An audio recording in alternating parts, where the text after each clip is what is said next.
Greetings and welcome all to another segment of Let's Talk and Grow with Ms Roshumba.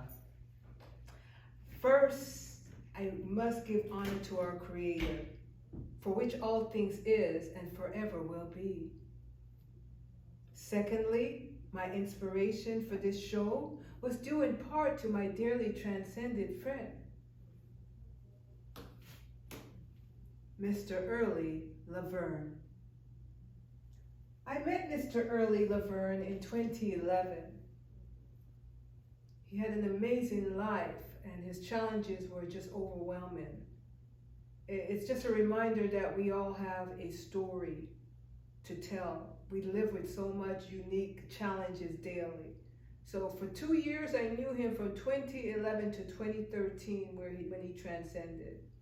He was a poet, and he gifted me his poems.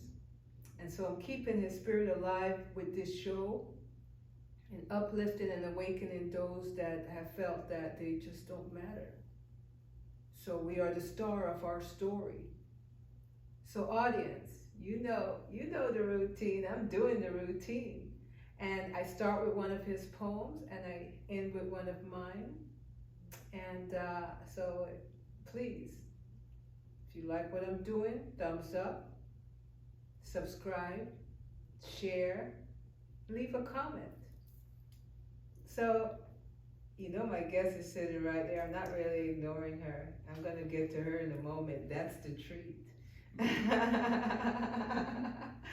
So, today's poem by Mr. Early Laverne is called Voice Your Choice. Stand up, speak up, make some noise. Voice your choice. Let anyone know when something is weak and wrong. You then become a mortal of someone who is powerfully strong. No existing life has come by chance. The many facets of love don't always lead to romance. Seeing is believing, yet quite deceiving. Know the true values in things you are, conceiving and achieving. You have no reason to make a wrong turn. In self-destruction, you will burn. Structure your foundation that you can see that knowledge is great power. Acknowledge that no one has to be a coward. Own up to the fact that you are special and dear. Do it now instead of waiting on perhaps another year. Ignorance will cause you to beat up yourself. Facts are, you are most deserving to treat yourself. Totally measure up to elevation. You are empowered of self-motivation. In honesty, you are a person with poise. Go forth, voice your choice. Asheo, amen. Oh, his words were interesting. The way he put them together is like paint on a canvas. And that's the power of knowledge and words. And I love literature and reading and studying and all of that. Mm-hmm. So, I turned my attention to the Queen sitting in my presence. Ever so often, one runs across someone that has shown up for themselves.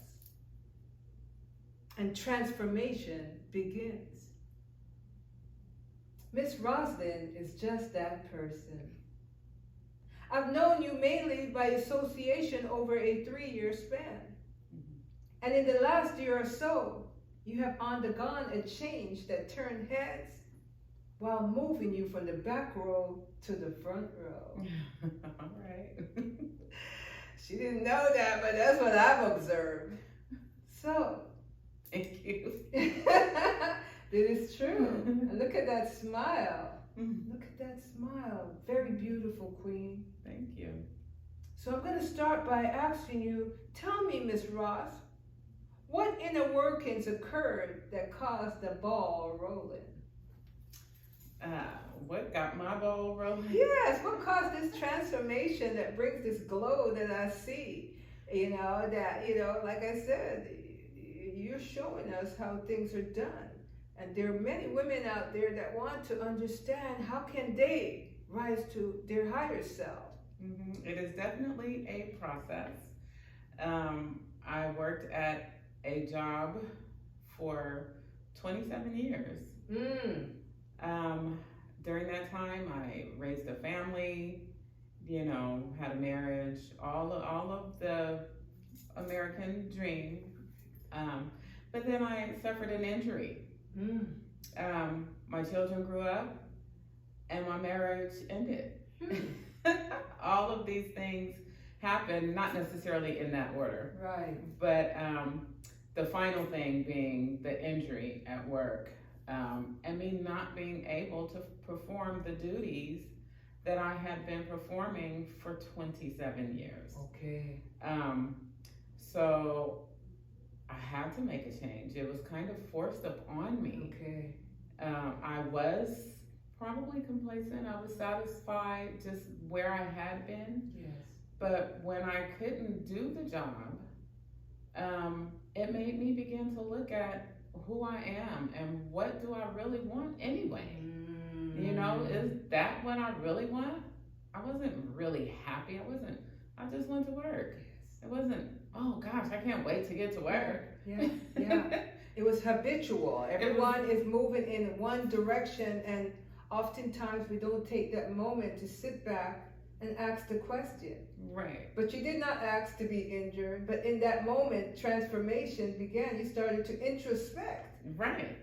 Wow. Basically, exactly. And everything had to be looked at. Everything. I had to examine everything. I had to examine who I am, what I want, where I am, where I want to go. I had to look at everything. Wow. So, because I know there are a lot of people listening that are going to work every day, their life is not where they want it. There's not much time for them to even sit and take time on that 2 days on the weekend to examine it. Just give me a little idea who you had been before. And what was the messages that you told yourself that kept you there for many years? I have to work. I have mouths to feed. I have bills to pay. I have to get up and go to this job every day. I have to do that. Did you like your job? Wasn't that I liked it or disliked it. When I first started doing it, I liked it. Yes. Over time, it just became what I did. It wasn't that I disliked it. There were lots of days that I didn't like some of the people, but there were other days that, some of the people I really liked. Right. But the job itself was just what I did. So you basically stayed because it was a way of making a living. That's exactly what it was. And we all have to make a living. We have to make a living. We have to go to work. We have to support our family, and we have to do those things. And sometimes during that time, we become numb to it. We become I was like a robot. Exactly. I was going to say that. I was going to say clone because the system tends to clone us, and then we become robotic. Mm-hmm. So what became the game changer that led you to this renewed you? Mm-hmm.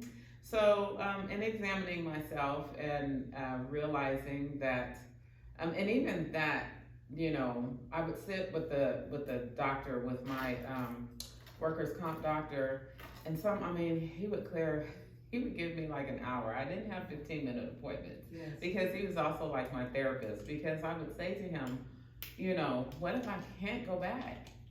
And he'd say, would that be the end of the world? Talk to me about it, And so I would, and I would just sit and I would just, think out loud, about what would happen. How would my life be affected? What, would I still be able to live and go on? What would I do? Audience, I have to pull your attention closer. She was asking herself, what if I change my narrative? What if I change, in her case, her narrative to ask questions and not just roll with the punches, roll with the flow? And it's rare to have doctors really go deeper than the purpose we're there for. Right. So the universe seemed to have been aligned with wanting to help you to move forward. To move forward. To move forward. I look now and I say, you know, I think I was stuck. If somebody had said to me, oh, you're stuck, I would have been like, what are you talking about? You know, I make good money and, you know, and all this. And at that job that I had, as it was not, you know, if people left, we'd say, oh my God, they're crazy. We make such good money, Yes. right?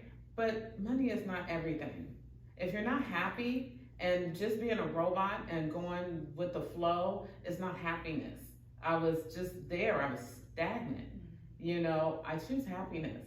So that meant that, and I did try to do my job, but there was probably a time in my life when I would have just took a bunch of pain meds and just Numb yourself. and just numb myself and just do it because I gotta do this job, right? And you can't walk away from a good paying job. That is crazy. That's crazy. That's ludicrous. Who does that? I did that.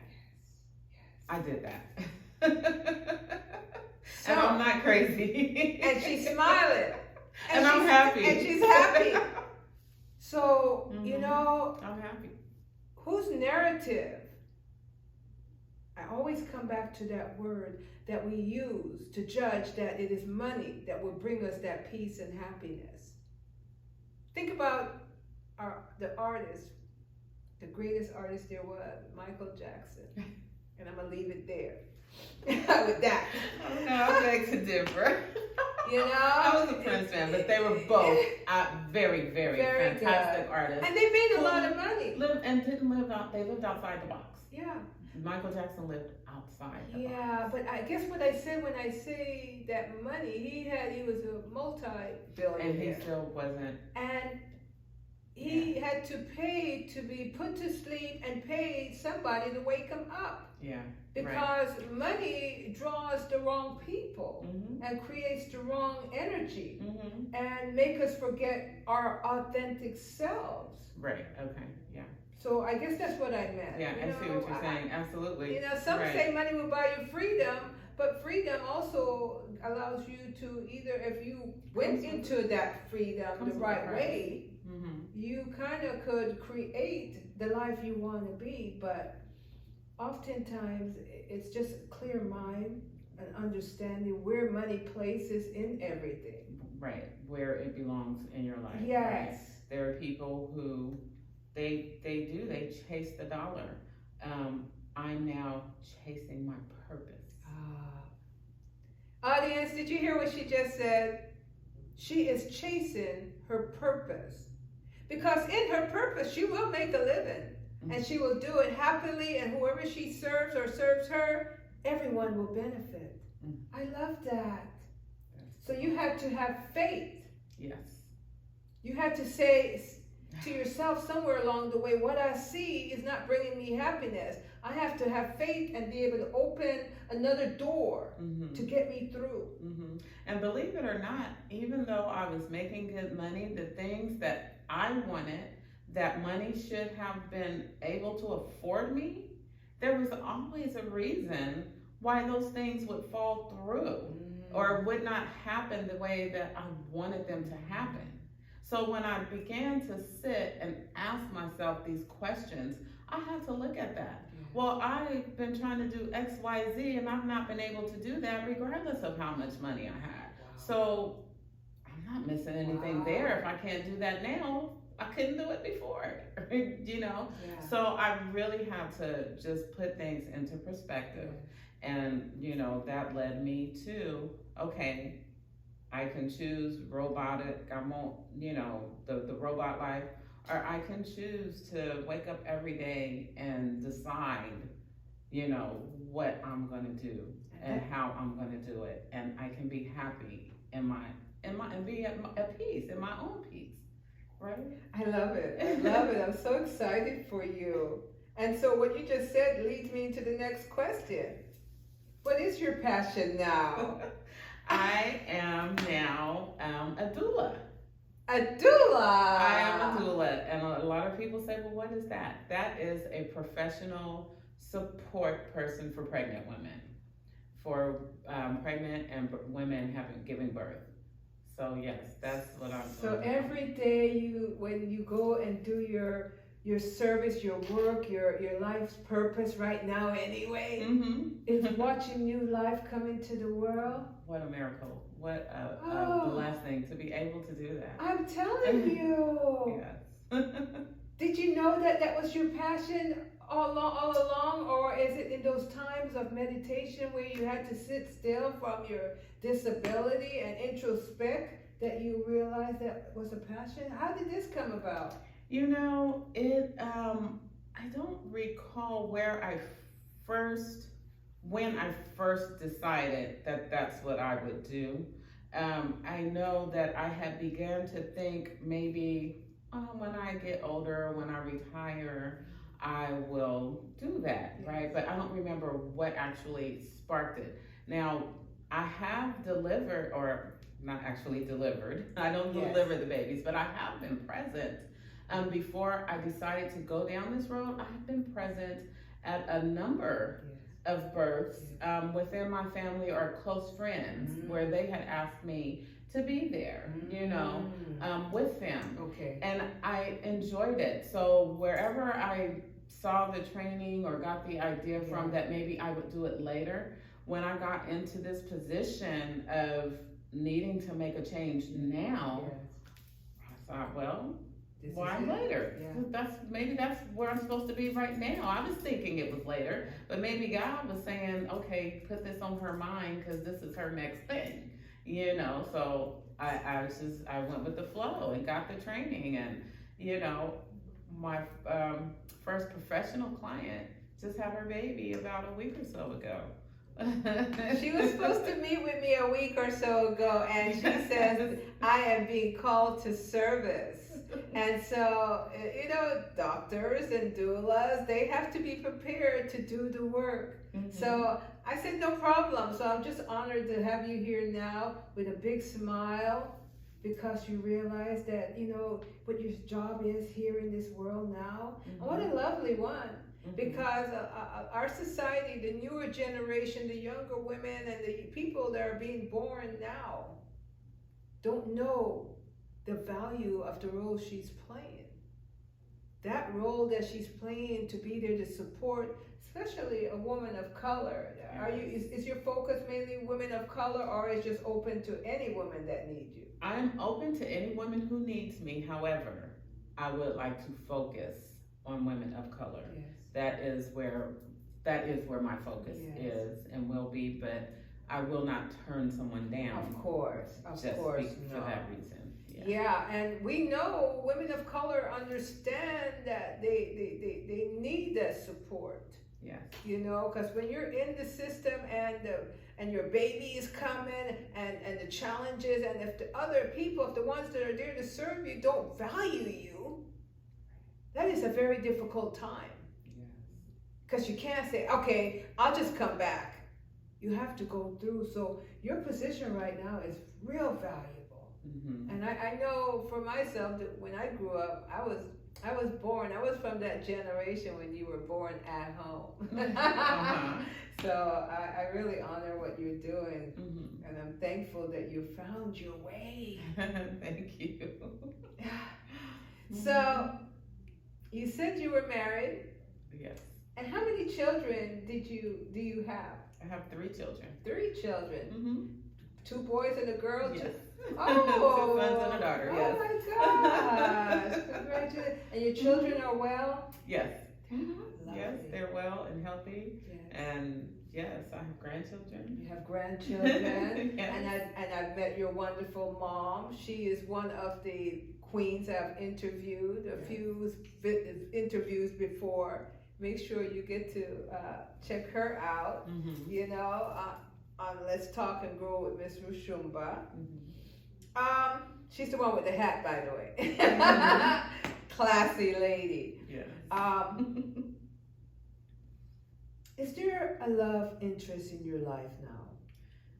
Oh no. And if so, and if not, does it really matter? Tell me about love, because you see, as Black women, we could wear many hats. We are amazing because of our journey to now.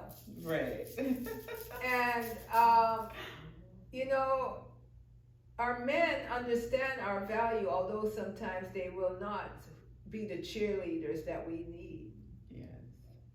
Mm-hmm. You see, but sometimes at the end of the day, when we've done the work, when we've crossed all the T's, dotted all the I's, raised all the children, said goodbye to those that didn't know who we were, or forgot who we were, Mm-hmm.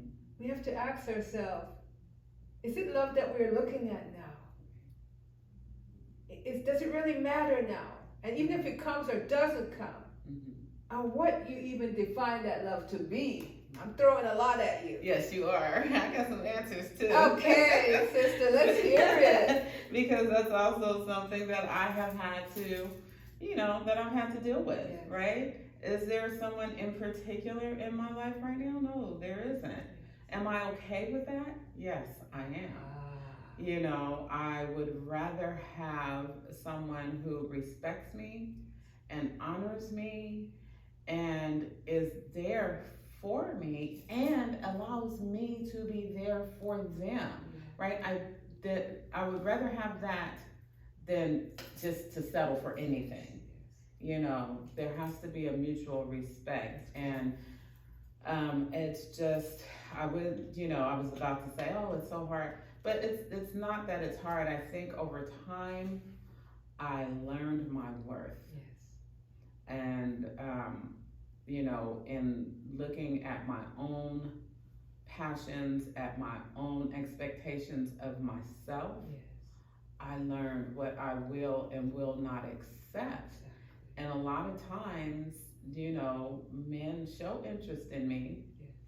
but at the first time of BS, I'm not dealing with that. And I will talk to you about it if we're on that level. Mm-hmm. If we're not on that level yet, and you already showing me things that I don't like or that make me feel as if you don't value me, then I won't even talk to you about it. But if we have moved into that, that realm, then I'll talk to you about it. But if you don't change it, or at least try to change it, or be honest with me about whether or not you even realized that you were doing whatever it was that you were doing, then I just can't, I don't want to waste my time. Yeah. Right? And or theirs. Exactly. And as a people of African descent, have been involved in this system, not of our choosing. I'm Caribbean born, you're American born, we have the South American borns, and and even the women from Africa, but especially I speak from us here in the Americas. The relationship we have with our men has a nuance to it that I think most Black women will speak from the direction that you have just spoken from. And I think that's our ability to connect with our men.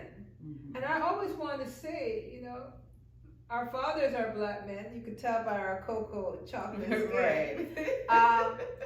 And therefore, and she said she had 2 sons and a daughter, so her son is a Black male if she didn't cross that line. And so our brothers, if you have brothers, Black men, are men, Black men. I love them. Our communities are made of Black men, and so if we can't speak to each other, I want to pull this, excerpt it out, and just kind of put like a little bright light on the situation, because we have to ask of ourselves, number one, are we able to be friends with Black men, rather than when we become, when we see each other is some kind of nuance of, I'm trying to get with you or you trying to get with me. Mm-hmm. Because I think that friendship that we have could lead to understanding as to how we are both in pain. Right. Mm-hmm. Because we couldn't have come out of the evolution of our enslavement without having had a brokenness in the way we relate with each other. I'm also kind of understanding a little bit more that we're not just dealing with racism affecting our relationship, but there's an element of sexism too. Right. I'm too strong for you, black man, but yet you need my strength. And so when the system tends to say, we want you to be submissive as a black woman, but yet we need your strength of what it means to be a black woman, haven't brought oftentimes the family forward alone. So I can't do both. You're saying I can't be strong to carry the family forward and also be gentle and loving too? So we have to question how we come to that understanding that I'm being fought on two sides, one by racism and the next by sexism. And how does that look? Because as a black woman, tell me what you think about that. What sexism looks like, from our men. Right. I am in total agreement in that, we are expected to wear all of these hats, and then at the drop of a dime, we're supposed to just drop all of that and be, submissive. But there's a way, I think, that we can be submissive, but he also has to be strong, So yes, our men draw on our strength, but we need to be able to draw on theirs as well. And there is, being submissive does not mean that I have to just do everything that you tell me to do and not have a mind of my own. That's not what submissive means.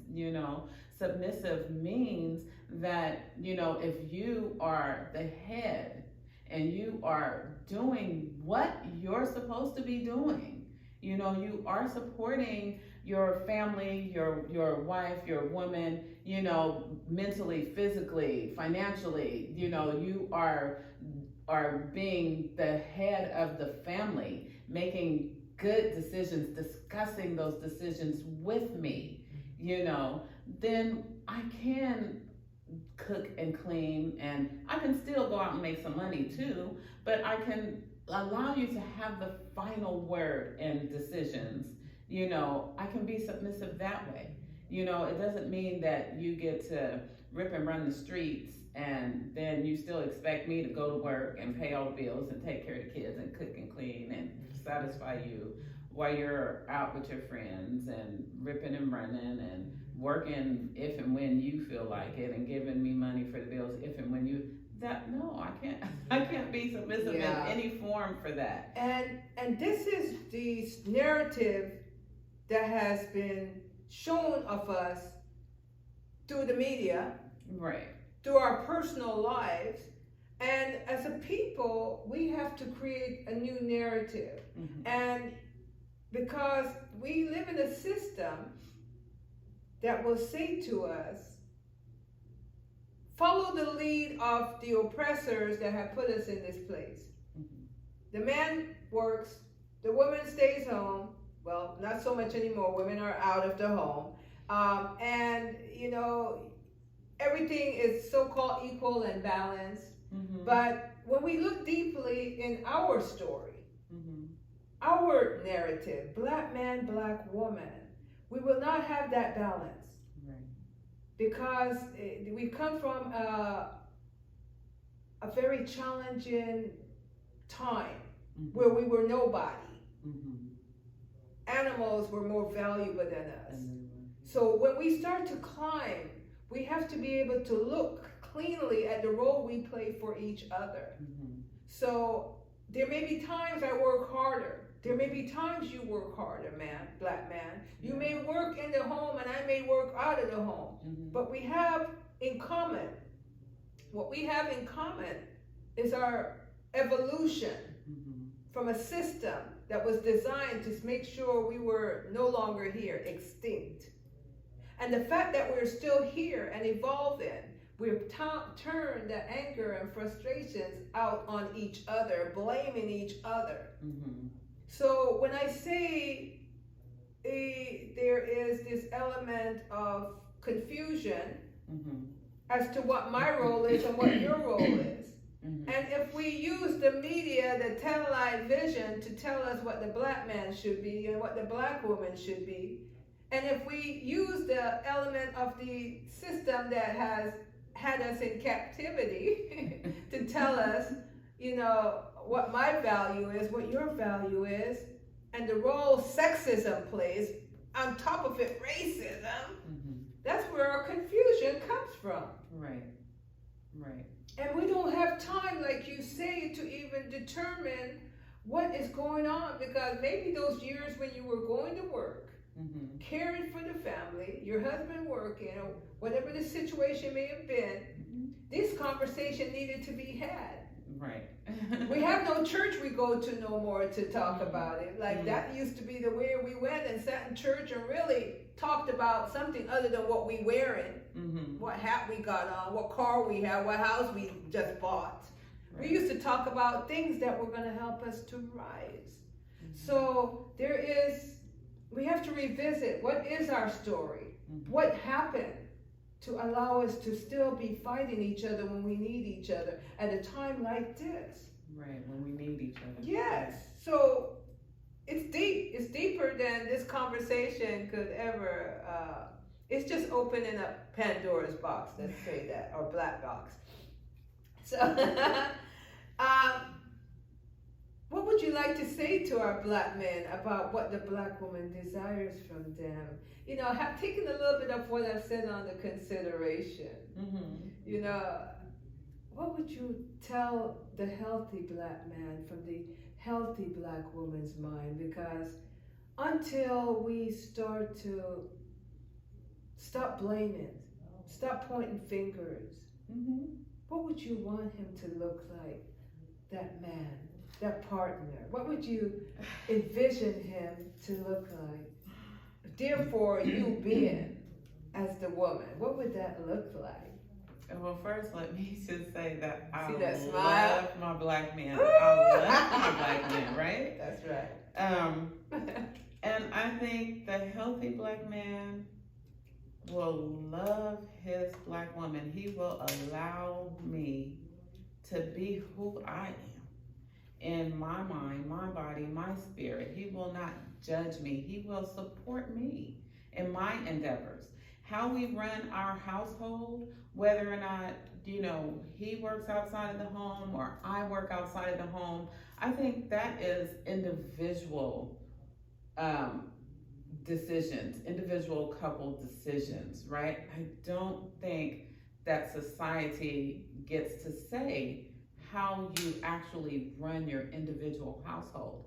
The goal is that we support each other in however we decide the dynamics of our relationship, that we support each other, that we're both in agreement with that. So, are you saying that whatever pain comes up with him, you would kiss it away? Oh, you would hug absolutely. it away, and you want that in return. And I want that in return. Because we are a wounded people. And we have past, and we have wounds. Yes.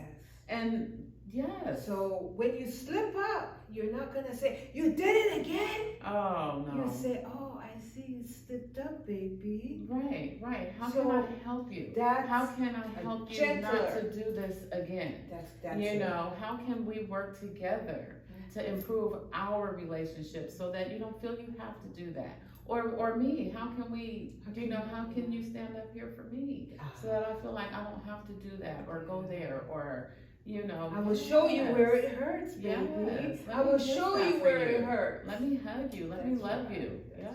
That's right. Yes. Thank you. That's what we need to come from, audience.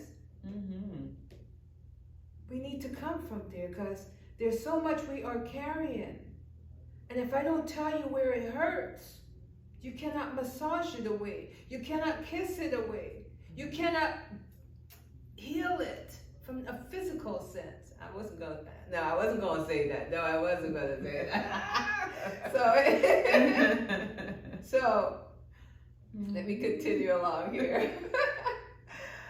For our Black women sisters, especially the younger generations that are just beginning this unique journey as a woman of African descent in America, what is important for them to know that you wish you had known when you were a young woman starting out?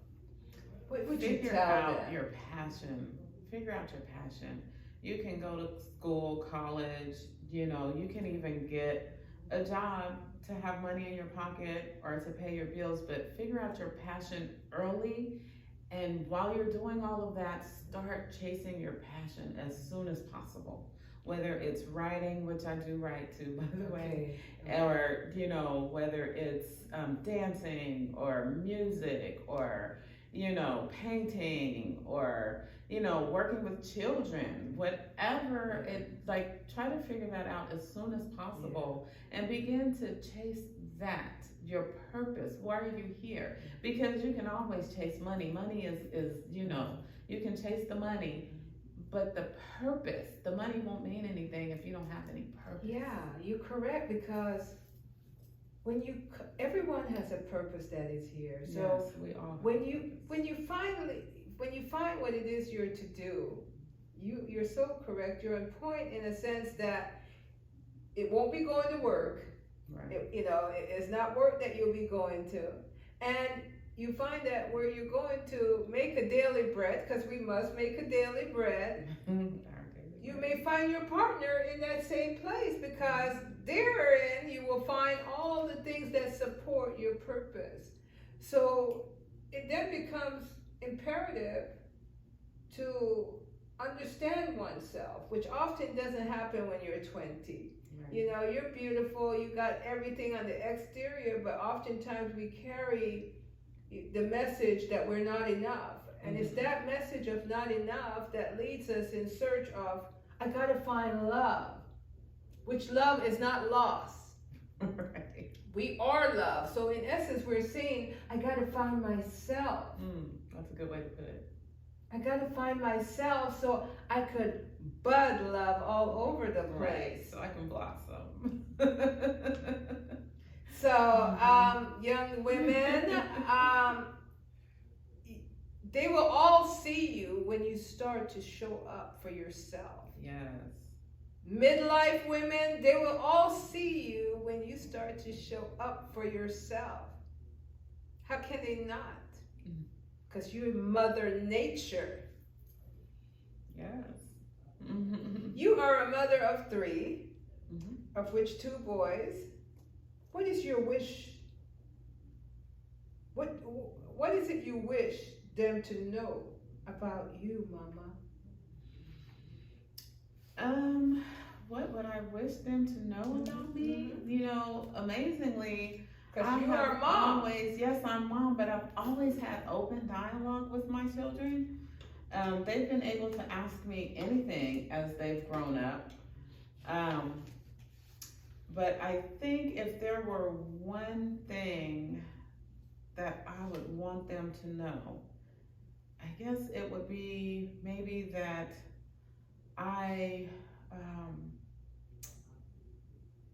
that I'm loving myself now. Ooh. Right? I'm loving myself now. I've been loving everybody else. I've been loving them. I've been loving everybody. I'm loving me now. I love that. I love that. Do they notice that? Have they seen it in you? They're noticing, yes. Are they happy for you? Yes, they are. Because sometimes when people start to see that you are happy and loving yourself, it becomes an offense. Rather than people saying, I'm not saying of your children, but just in general. Yes. Because they're used to you one way. So the fact that you're showing up in a healthier way it could be an offense, but they love that you're loving yourself and happy. Yes, my children are very happy. You know, when I was trying to figure out what I was going to do, one of them said to me, you know, he made me think about it. You know, he said, why are you holding on to that job? All these things you keep saying, why are you even holding on to it? You know, and so you know, he was in my corner from the beginning. And you know, I'm not sure if you're gonna notice my hairstyle. I'm rocking this hairstyle, all right. She's rocking the naturalness. She's not letting hair define her. Right. She's saying, here's all of me and some. I could change whenever I choose to be. And you look marvelous. Thank you. You look beautiful, and your smile just like shines like the moon. Thank you. And one of, you know, they probably both asked me, but I remember the other son saying, what made you cut your hair? You cut all your hair off. What made you cut your hair? And I said, you know, it was just time for a change. I needed a change. And, you know, and he said, you wearing it, Mom. So, I mean, love that. Yes, they are very supportive. And you know, I like to think that they're supportive of me and they're noticing me because I've been supportive of them and I've always noticed them and I always will. Who is more powerful than mother? You know, yes. You know, the fathers are powerful, you know, and we need the father, we need the mother together. But if something slips, you know, mother will be there till the end. So the woman must always be valued, because if she isn't your mother being valued, she'll be your wife. If not, you're preparing your daughters to be valued by someone, somewhere. And for us to have been here now in the 21st century, it's just to take time to know what that may have meant for the first group of women that were brought here and what they went through. Knowing that even their black men could not, at that moment, protect them. So your sons are your soldier now. Oh, yes. They're going to protect you all the way to the very end. Yes, and I have to say, too, just about the hair, my daughter actually cut it the first time for me. Your daughter is the one that cut it? Yes, I said, sweetheart, I want to cut this off. And she said, okay, Mom, I got you. Because I have lots. Yes, I know. I do your lots. Yes. And we must always know the hair will always grow. It's not like, you know, unless you have some kind of restriction. But hey, beauty is from inside out too. That's what I've come to find out as I age. Yes. If I'm happy inside, it will always show on the outside. Everything, right. It will show on the outside, and things just tend to fall into place. You know, there's a song that I like, that I listen to, Refresh. It's called Refresh. It's a gospel song. But that they're saying, that's what they're singing about, right? Like, you know, one of the lines says something about, you know, why, if you get mad because I'm happy, or when you ask me how am I doing and I say I'm fine, like, don't be mad at me. You know what I'm saying? Because I'm with him, you know. So yeah, the Almighty. Yeah, and we know that. My personal opinion, Almighty is not a him, and it's not a she. It's the universe. It's beyond a name. It's a power and energy that I could only just try to imagine in the little me that I be. So, but we're about to wind down.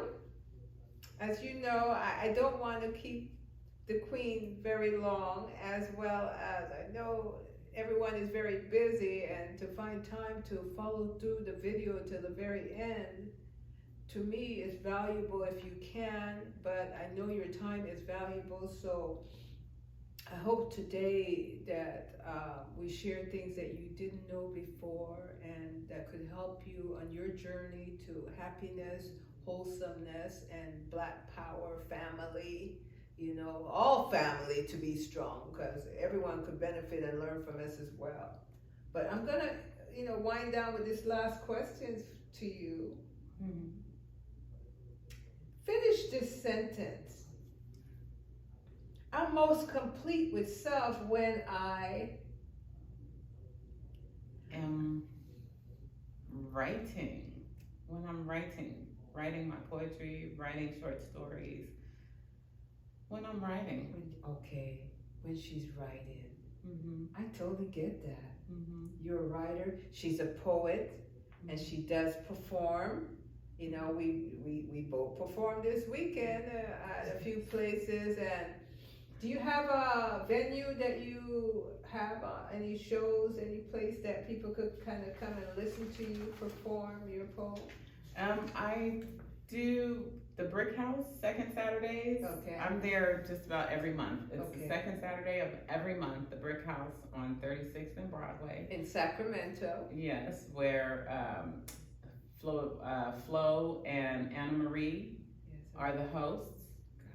Got you. Yes, so that's my regular That's place. your regular That's my regular spot. Okay, and she does a wonderful job. A house poet at the Brick House. Yes, and she's a writer. Are you writing a book or are you journaling? What writing do you do other than your poetry writing? Mm-hmm. I have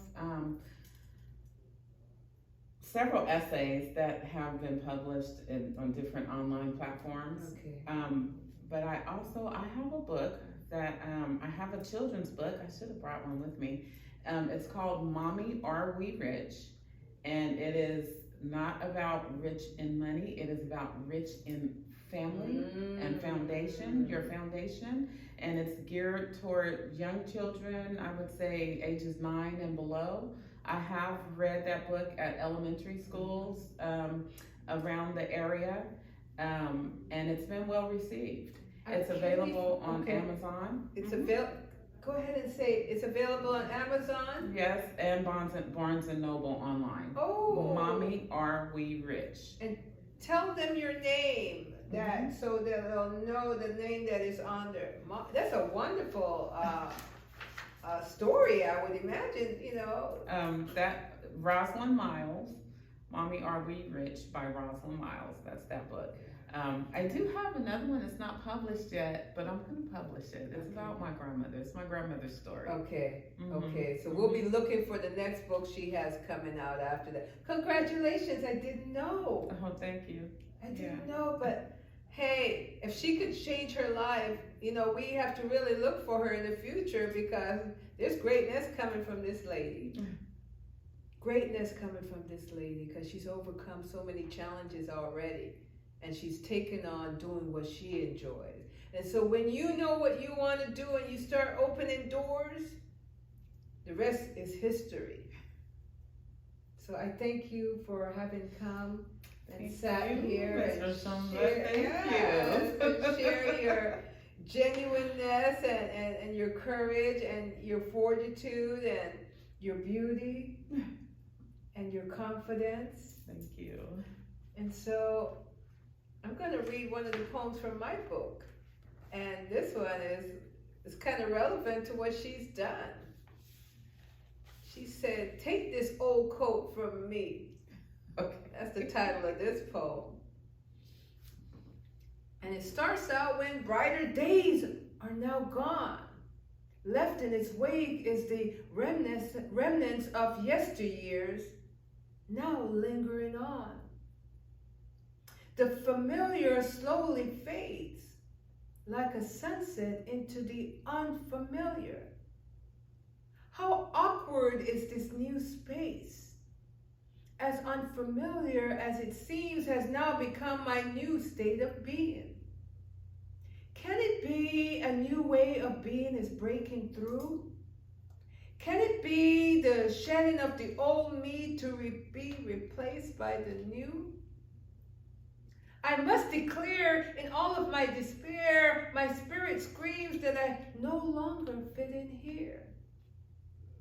Everything I once knew is now worn, torn, and faded down. No more newness to be found. Awakened in me is this desire to be, and yet I'm not sure.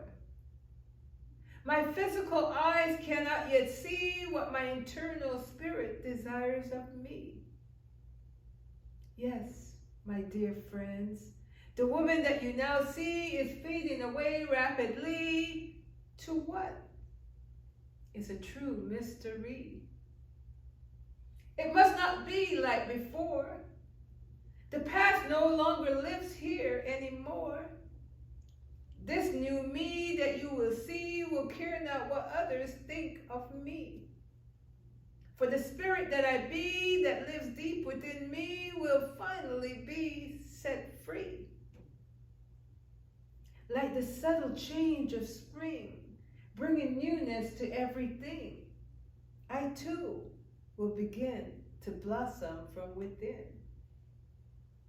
Spring in love, bud in peace, filling the universe with the sweetness and essence of femininity. That be we. So no more pretending, no more defending my right to be me. Spring is calling me its new darling, and I'm rushing out to play. So for those that believe that painful past has sleeves, then here is my old worn coat, worn, torn winter coat. Take it, please. Right. That was awesome and so appropriate. Yes. So my audience that have decided that they could find a little value in me as I find my purpose in this life, I thank you for listening. And I hope you learned something that you didn't know before. And share, thumbs up, leave a comment. And God bless you and your family. Asheo. Let me make sure it stops. Okay. Thank you. That was so awesome. Well, you're awesome.